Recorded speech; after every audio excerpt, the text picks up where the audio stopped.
aqui só para a gente... Então, esse treinamento aqui, a ideia é ser um treinamento bem curto, né? Para a gente dar uma explicada aí. Foi até uma sugestão aí do pessoal da turma de estágio aí. Tá aqui o Lucas, o Vinícius, o Fábio. O Pedro acho que não vai conseguir entrar porque ele está em obra, mas a ideia aqui é dar uma repassada aqui. Muitos já conhecem, mas para quem não viu e para quem quer aprender um pouco mais, na nossa estrutura do cronograma, né? Como ele está estruturado e qual que é a forma que a gente tenta montar ele. Vou dar uma passadinha um pouquinho ali de como mexer um pouco em algumas coisas do Project, mas é para ser uma coisa bem rápida aí, e inicial aí, se for o caso, a gente faz até uma outra agenda depois mais aprofundada. Vou compartilhar minha tela aqui com vocês. Aí até vou utilizar aqui um cronograma que eu estou mexendo hoje aqui, do Hotel Hampton, lá em Caraguá, que está iniciando a obra por agora, né? Então, o que é a ideia, né? A gente tem um modelo de cronograma que está aqui no GPA Academy, na pasta de obra, então, cronograma aqui, e também na pasta do comercial.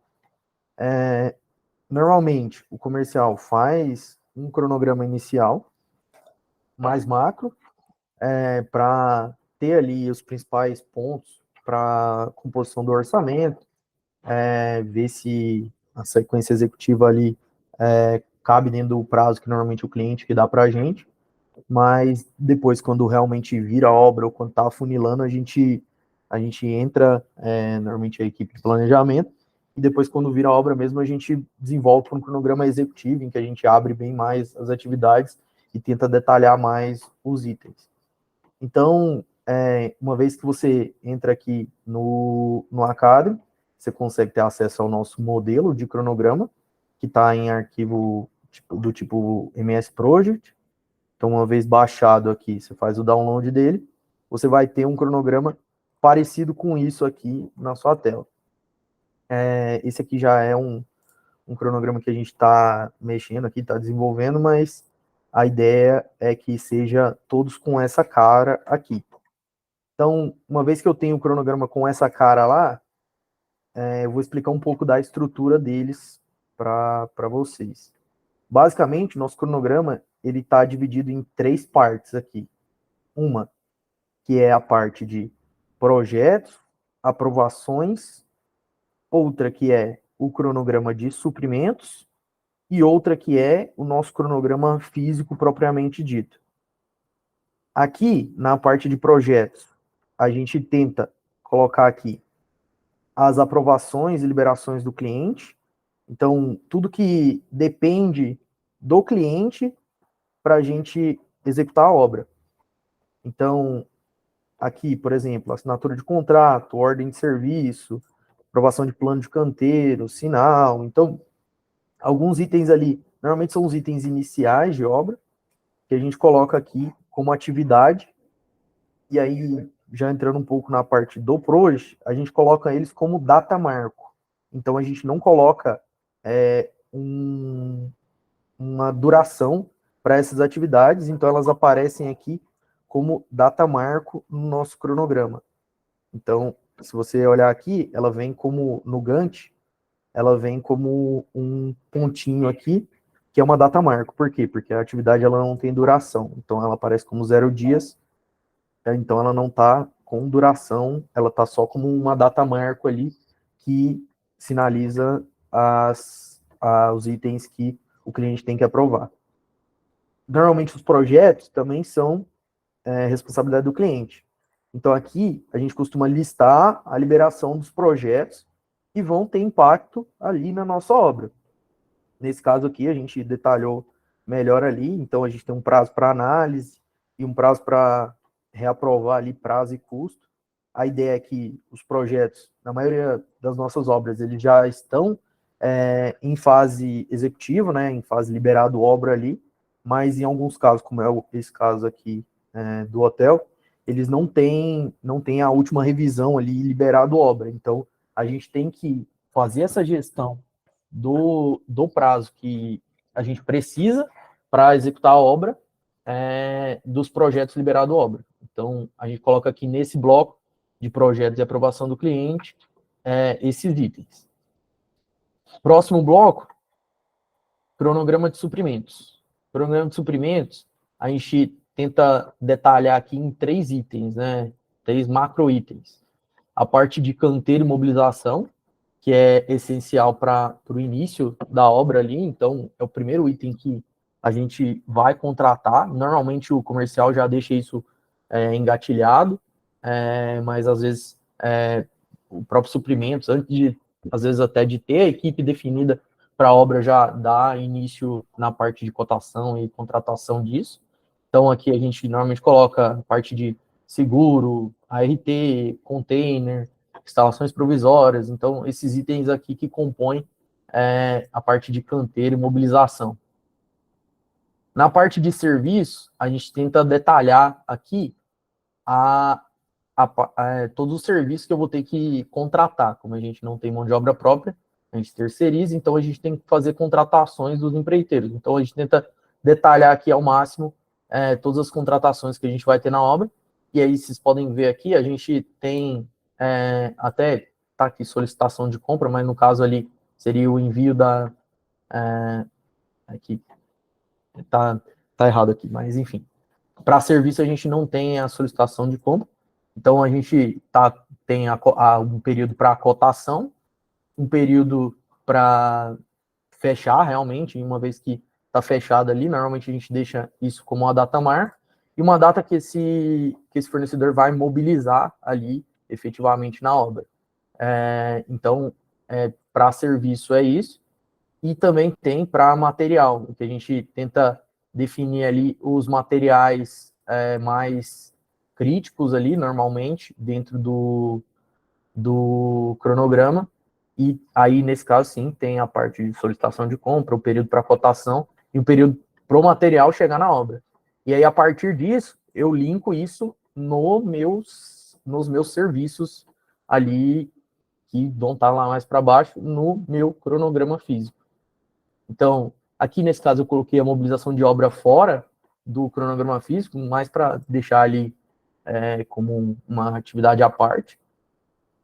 E aí, uma vez entrando no meu cronograma físico, eu tento dividir ele por disciplina ali, de certa forma. Então, a gente tenta dividir por disciplina.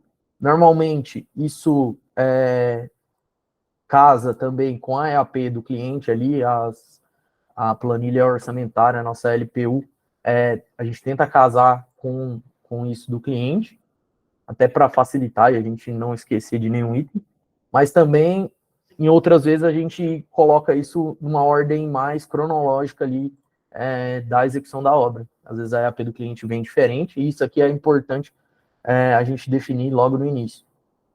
Então, aqui é a parte realmente da execução da obra, que é o nosso cronograma físico, e aí, dentro disso, a gente tenta seguir uma estrutura de cronograma sempre dessa maneira. Alguma dúvida até aqui com relação a isso? Tranquilo? Beleza? Certo. Aí, eu falei que eu vinculo as atividades dentro do cronograma. Como que eu faço isso? Então, eu tenho algumas maneiras de vincular uma atividade. Aqui tem alguns exemplos. Então, aqui eu tenho uma coluna. Primeiro eu vou dar um passo a passo aqui de como funciona o Project, né? O Project, ele tem uma estrutura em tabela, né, que parece o Excel, mas não é um Excel. Não, o pessoal fala bastante, é igual ao Excel. Não, não é igual ao Excel. Ele é uma ferramenta para utilização na gestão de projetos, né, em geral. Então, hoje a gente utiliza ele como cronograma da obra, basicamente, essa funcionalidade que é a principal dentro do nosso utilização.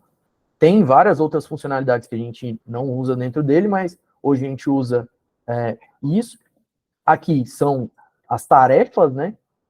Então, as atividades que realmente eu vou executar dentro do meu cronograma, a duração de cada uma delas, e aí tem tarefas que são realmente tarefas ali, atividades, outras que são macro. Então, que quando tem essa setinha na frente aqui, elas são as atividades que juntam dentro dela.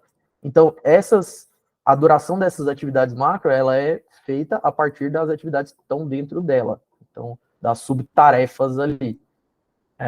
Cada subtarefa, eu tenho que escolher uma duração para ela, que ela é feita baseado sempre na produtividade daquela atividade, né? Por exemplo, aqui é uma atividade de cravação de estaca. Eu tenho uma quantidade de metros de estaca para cravar e eu tenho uma quantidade de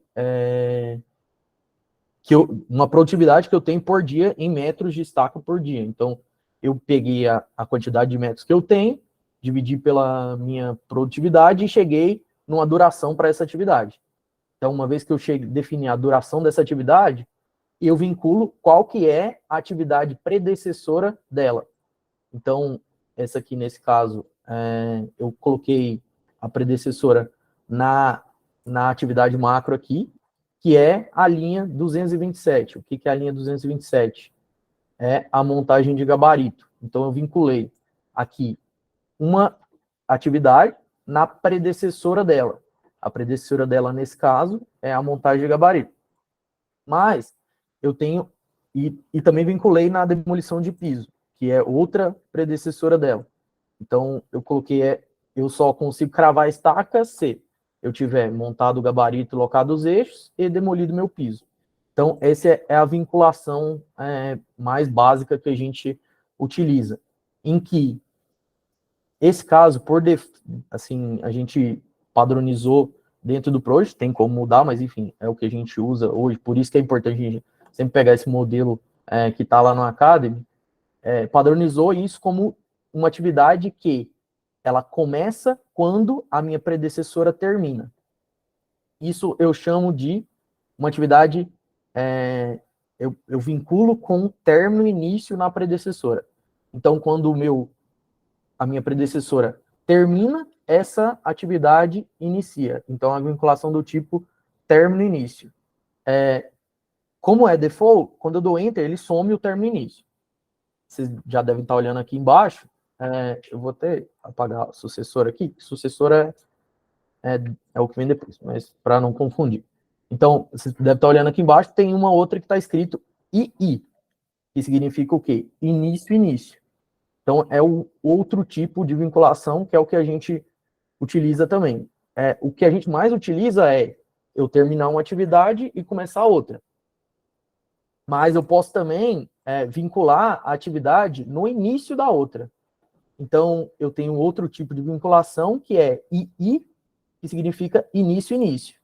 E eu posso também dar um tempo de latência, que chama esse prazo aqui, um tempo de latência da atividade que eu estou vinculando.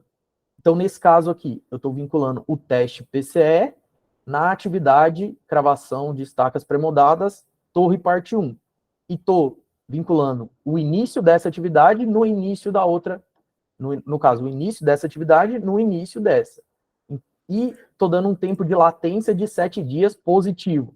Então, eu vou iniciar essa atividade, quando essa iniciar, depois, mais 7 dias. Então, depois de 7 dias que essa inicia, eu iniciar a próxima. Isso vale também negativamente. Então, eu consigo também colocar aqui negativo. Então, eu inicio essa atividade 7 dias antes da outra iniciar. Então, isso vale para um e para outro. Por que aqui, nesse caso, é 7 dias? Porque eu tenho, para executar o teste, eu tenho que ter pelo menos 7 dias ali para o solo cicatrizar, para eu conseguir utilizar essa estaca e o teste ter um resultado correto. Então, por isso que a gente utiliza ali. Então, a primeira estaca que eu vou cravar é a minha estaca para fazer o teste PCE. Então, nessa estaca, eu vou esperar 7 dias dela aqui para o solo cicatrizar direitinho. Aí, um ponto importante também, a gente sempre trabalha aqui com dias úteis. Então, ele vai contar aqui de segunda a sexta, exceto feriados. Então, ele já tira aqui feriados. Então, nesse caso aqui, está sendo mais que 7 dias corridos. Está sendo 7 dias úteis.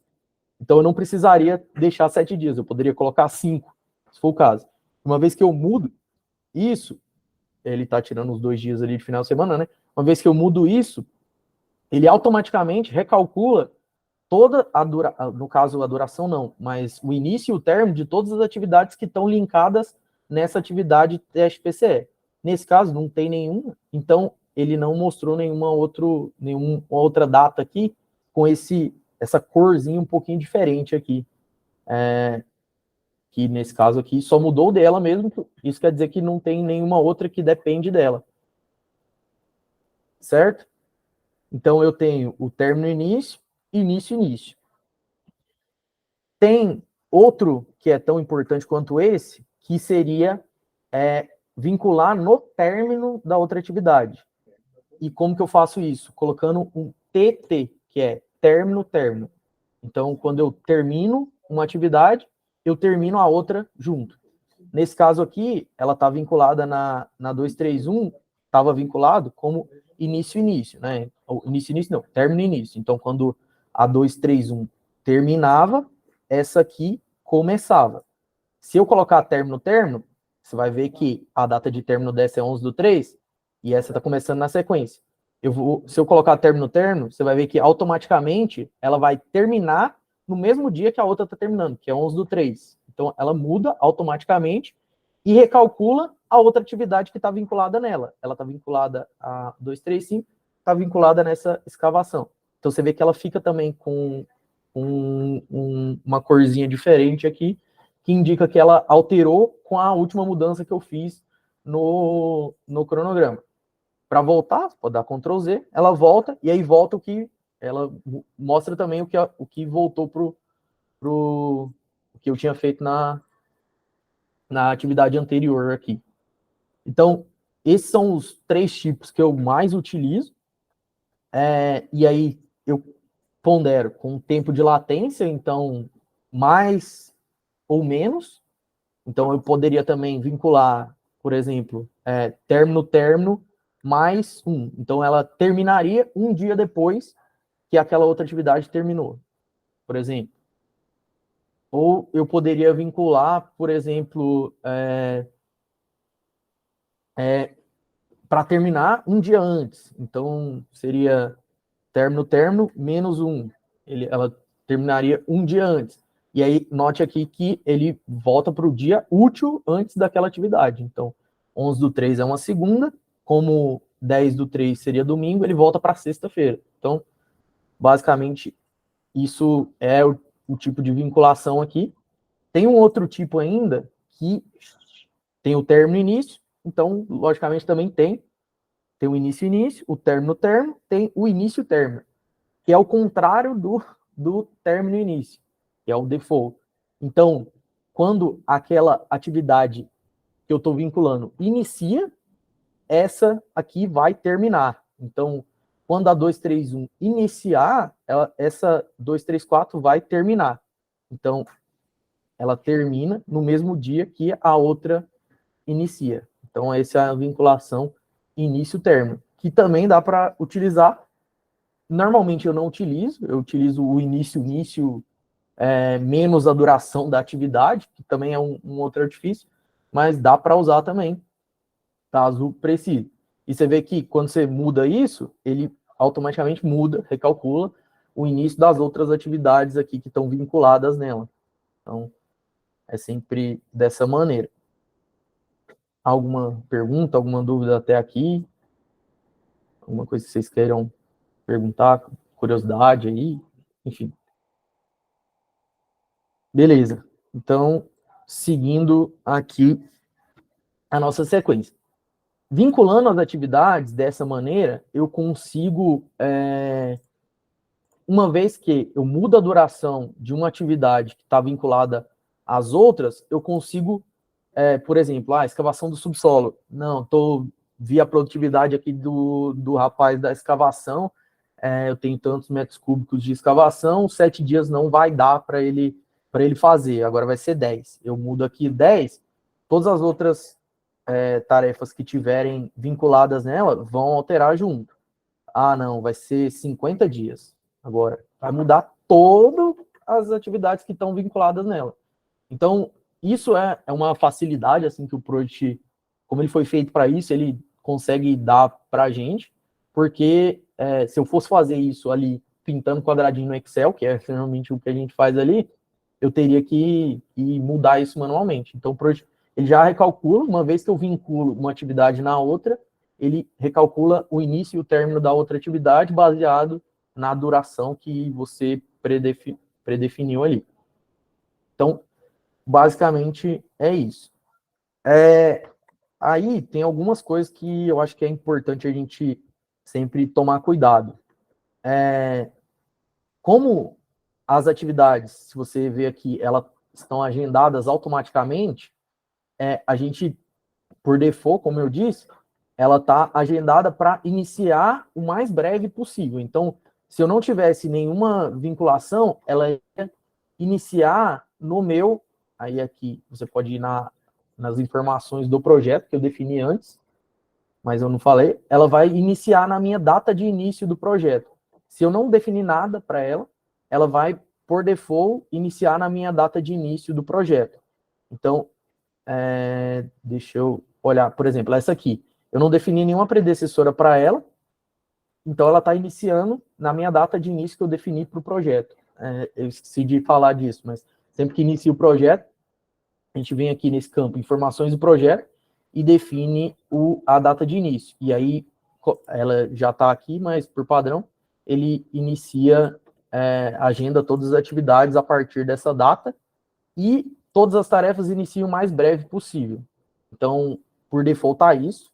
Caso tenha alguma atividade que você identifique que ela esteja diferente, que você muda e ela não esteja mudando, tem a gente, clicando com o botão direito em cima dela, a gente consegue consultar as informações dessa tarefa.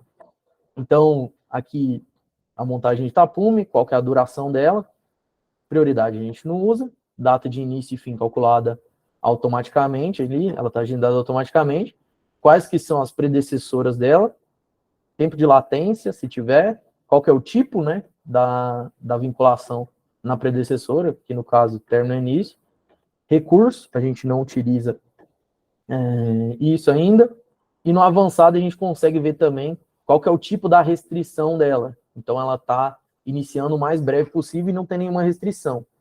Se por um acaso eu esqueci como que mexe aqui, vem aqui e altera essa data aqui. Não, em vez de mexer na predecessora, vem aqui e coloca aqui. Não vai ser mais 15, vai ser 19. As outras estão vinculadas nela, vão mexer. E aí, mesmo que a predecessora esteja escrito que ela vai começar 2 dias depois da tarefa número 8, que é a aprovação do plano de canteiro, ela não vai obedecer isso, e ela vai ficar com essa informaçãozinha aqui. Então, ela não está obedecendo aquela predecessora que eu defini aqui. Ela está com uma restrição. E aqui, se você ir na informação dela, no campo de avançado, você consegue ver que ela tem uma restrição aqui, do tipo, não iniciar antes dessa data que eu coloquei lá manualmente. Então, aconselho para vocês, nunca mexam na data manualmente, porque senão ela faz isso e aí ela não obedece mais as predecessoras que eu defino para ela. Então, se eu voltar aqui para o mais breve possível, ela vai ignorar aquilo, vai voltar para a data que eu tinha definido ali para ela anteriormente. Beleza? Mais uma coisa. Uma vez que eu monto meu cronograma e tudo mais, tem algumas colunas aqui que a gente utiliza para fazer o acompanhamento do cronograma. Então, se eu clicar aqui em inserir coluna, vai aparecer aqui as colunas que tem lá, tem várias colunas aqui, vários recursos que a gente poderia utilizar, mas por enquanto é assim que a gente definiu que é o nosso acompanhamento. Então, tem algumas colunas que a gente utiliza. Uma delas é o percentual concluído, que é onde a gente vai definir o avanço semanalmente de cada atividade. Então, por exemplo, hoje eu já montei 10% do meu tapume aqui. Então, eu venho aqui, coloco 10%, ele automaticamente calcula das atividades macro ali, o avanço que isso gera, baseado na duração da atividade. Então, ele pondera aqui, de acordo com a duração de cada atividade, um percentual do total do projeto. Então, de acordo com o peso, a gente fala físico. Então, o meu avanço físico, com o peso duração de atividade, se eu terminar 100% da montagem do tapume, ele vai me dar 1% de avanço físico concluído.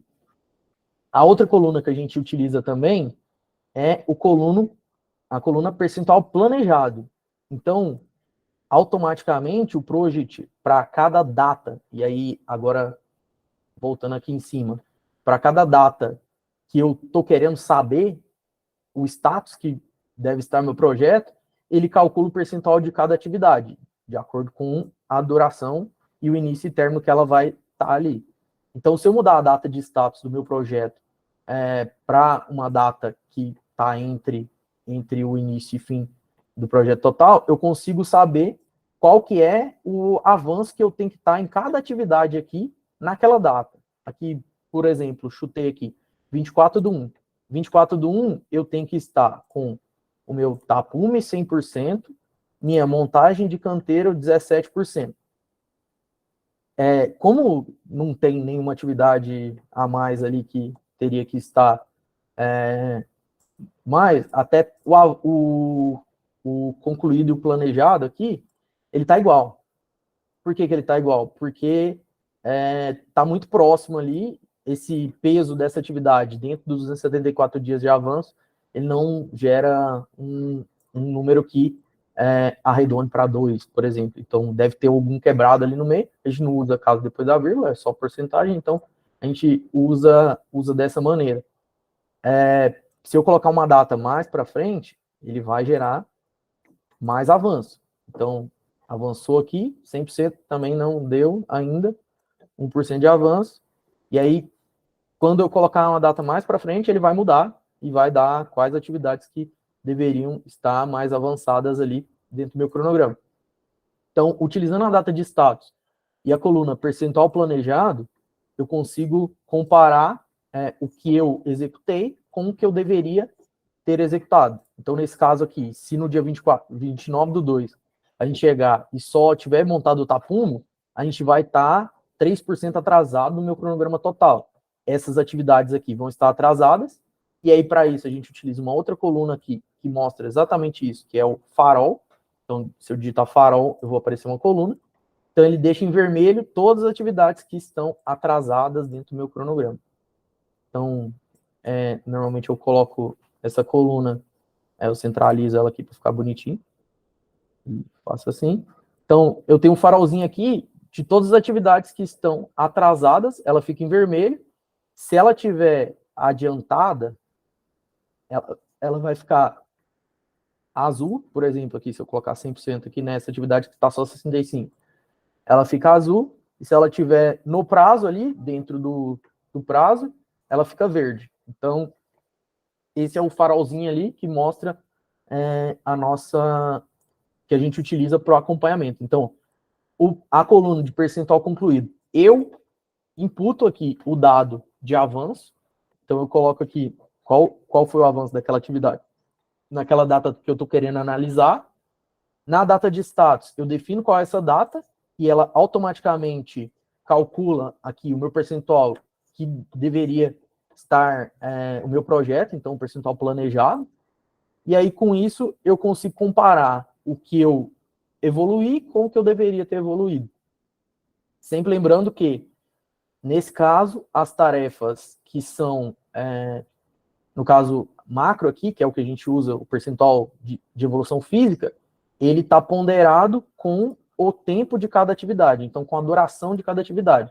Se eu tenho uma atividade que dura, por exemplo, 30 dias, ela tem um peso maior ali na conta do que uma atividade que dura 6 dias, 1 dia, enfim. Então, esse é mais ou menos o método que a gente utiliza. Um outro método que agora a gente está utilizando de análise e que vale muito a pena para a gente acompanhar a evolução física e financeira da obra é eu inserir aqui os dados de custo de cada atividade. Então, o projeto ele tem imputado aqui também custo. Então, uma vez que eu defino a parte do qual é o custo de cada atividade, ele consegue calcular qual custo que eu estou executando naquele período. Então, por exemplo, a montagem do tapume. Se eu falar que isso aqui é 10 mil reais, ele vai já calcular qual que é o custo total da minha obra. Então, se eu colocar custo para cada uma das atividades, por exemplo, essa aqui vai ser 100 mil, ele vai calculando o custo total da minha obra. Então, uma vez que eu defino o custo de cada atividade, eu consigo utilizar essas colunas aqui que a gente... só para você entender, pra vocês entenderem. Essa coluna é default do project, qualquer project tem, custo, percentual concluído, início. Agora, essas colunas aqui, elas foram desenvolvidas, e aí volta a relembrar. Sempre pegue o modelo que está disponível no GPA Academy para utilizar, porque isso aqui dá um trabalho desgraçado para fazer. Enfim, e aí tem outras colunas aqui que também foram criadas, que são o percentual do custo executado, que ele calcula automaticamente de acordo com o percentual concluído, mas ele pondera com o custo nas atividades macro e não com a duração. Então, por exemplo, aqui o percentual do custo executado está 100%. Por quê? Porque as únicas duas atividades que têm custo estão 100% executadas. Se por um acaso eu deixar de... eu vou colocar 90 meio aqui só para ficar fácil. Opa. Então, tá 100%. Se por um acaso eu deixar alguma atividade dessa aqui não tiver concluída, então, da mesma forma, eu vou sempre colocar aqui, imputar o dado na coluna percentual concluído, ele vai calcular de acordo com o custo, qual é o avanço do meu cronograma total. E, com isso, eu consigo ter um percentual de custo executado ponderado no tempo. Então, a minha curva físico-financeira. Então, eu consigo comparar ali qual que é a evolução físico-financeira que eu deveria estar a minha obra naquela data ali. Então, eu tenho também uma percentual de custo planejado. Então, aqui, percentual de custo planejado. Então, eu consigo comparar aqui custo. Então, isso aqui eu deveria estar com 65% concluído. Então, ele calculou 65% de 90 mil, ele deu 69 do meu total. E aqui, 100% de 10 mil também. Então, ele somou os 65% dos 90 mil, ponderou com um total de 100 mil e deu aqui uns 69%. Hoje eu estou com 90%, por quê? Porque eu executei 100% dessa e 0 dessa. Se eu tivesse executado 100, eu estaria 100%, com 100% do meu custo. Lembrando, não dá para mexer nessas colunas aqui. Por mais que eu tente, igual eu estava fazendo aqui sem querer, imputar dado aqui nessas colunas, elas não são colunas de texto. Então, eu imputo dado nessa coluna do percentual concluído, sempre. Então, ela automaticamente recalcula o percentual de custo. Então, ela faz essa ponderação com custo. Nem sempre a gente consegue fazer essa distribuição de custo das atividades. É um item importante, mas que a gente nem sempre faz essa análise para todas as obras. Às vezes as obras são tão rápidas que não vale a pena o trabalho de dividir ali. mas é um item que a gente está querendo padronizar daqui para frente na empresa, para a gente ter essa curva de avanço físico ali, de acordo com cada atividade. Avanço físico financeiro, no caso. Dúvidas? Mais alguma coisa que vocês queiram perguntar, vocês queiram saber aí? Agora é a hora. Alguma coisa aí? Bom, acho que da minha parte aí, como eu disse, era para ser um treinamento bem rápido aí, mas para a gente dar um apanhado geral, o pessoal que está tendo o primeiro contato aí com o PROJ, os estagiários aí, principalmente, depois a gente pode fazer agendas mais específicas, como eu falei no início, mas a ideia é mostrar um pouquinho para vocês de como funciona a nossa estrutura do cronograma, como eu preencho aqui o cronograma e preencho depois, faço o acompanhamento e a análise em cima dos dados que eu preencho aqui. Lembrei de uma coisa. Sempre importante, quando você for alterar, seria ideal que não alterem, uma vez que eu tenho o cronograma, eu não fique alterando duração, início, término e predecessora, mas se eu tiver que fazer uma reprogramação e alterar isso, o ideal é que essa atividade não tenha nenhum avanço. Porque se eu alterar com aquela atividade já com algum avanço, por exemplo, mudar a duração dela para 10 dias aqui, o Project vai reprocessar a data de início, vai reprocessar também o avanço daquilo. A depender do tipo de vinculação que tiver, e a depender do avanço que está ali, vai ficar duração, vai ficar, por exemplo, duração picada, o percentual picado ali. Então, sempre que eu for mexer, alterar essa atividade, é importante eu voltar o avanço dela para zero. Então, tem um jeito mais rápido de voltar todas, que é aqui. Então, voltar todo o avanço da atividade para zero, e aí eu consigo mexer na duração delas, mexer na vinculação, e aí fica tudo melhor. O ideal é não mexer nisso sem alguém de planejamento, então a gente, uma vez cravado o cronograma, eu acompanho apenas, eu só preencho aqui o percentual concluído mesmo e pego isso aqui para fazer relatório semanal, mas um adendo aí, caso precise alterar, nunca altere sem voltar ao avanço dela. E aí, uma vez que eu altero a duração dela, ou quando ela começa, quando ela termina, eu posso mexer, posso voltar depois do avanço que aquela atividade teve. Beleza? Acho que é isso aí. Matheus, acho que, não sei se você falou, mas também que nossos cronogramas são feitos com dias úteis, né? Não sei se você chegou a falar no início. Eu falei aqui, mas obrigado por voltar. Mais uma vez, nosso cronograma, quando eu coloco a duração e o tempo de latência aqui, é sempre em dias úteis. Então, é de segunda a sexta, exceto feriados. Então, segunda a sexta, exceto feriados aqui. Então, 7 dias aqui, nesse caso, significam 10 dias de trabalho. Porque, no caso, 9, né? Porque tem um final de semana aqui entre esses, nessa duração. Beleza? Acho que é isso. Mais alguma dúvida aí? Se quiserem perguntar alguma coisa, a hora é agora. Fala, Vinícius.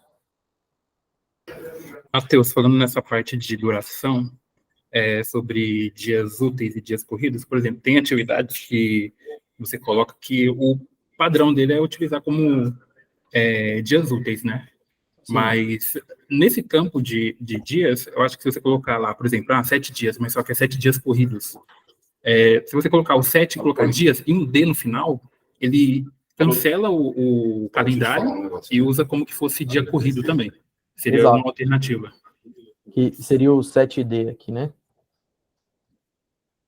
Não, não foi. Põe 2 vezes o D, isso. Isso. Exato. Que aí ele exclui o calendário, ele não considera como se fosse sábado e domingo. Por exemplo, Exato. vai colocar uma cor de um concreto, uma cor de algum, sei lá, Show de de qualquer bola. coisa. Aí, ó. Mais um adendo. Valeu, Vinícius. É isso aí. Então, mais um artifício aí que o Proje permite usar para que essa duração seja em dias corridos e não úteis. Por padrão, a gente usa úteis, por quê?